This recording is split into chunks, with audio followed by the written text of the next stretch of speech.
Money from fashion, from real estate, from investments, and more. The new documents reveal Ivanka Trump and her husband Jared Kushner may be much wealthier than previously known. The nature of the disclosures makes precise figures hard to come by, but her assets could be worth more than $75 million. His more than $710 million. That's enough to have the presidential advising power couple closing in on $1 billion in the bank. A spokesman for their ethics lawyer says the new numbers do not indicate a windfall since the election. Their net worth remains largely the same, with changes reflecting more the way the form requires disclosure than any substantial difference in assets or liabilities. But political foes who have worried all along about conflicts of interest between Donald Trump's presidency and his private empire are once again raising unanswered questions.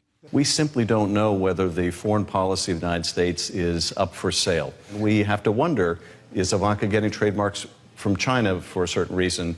He's talking about last month, when the final approval for 7 new trademarks was granted to the Ivanka Trump brand by China, right around the time her father was calling for sanctions to be eased against a Chinese telecom company.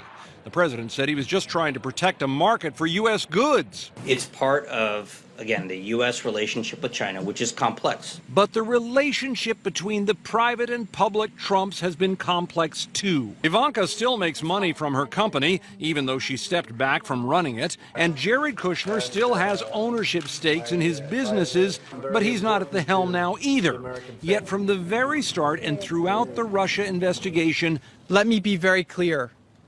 I did not collude with Russia.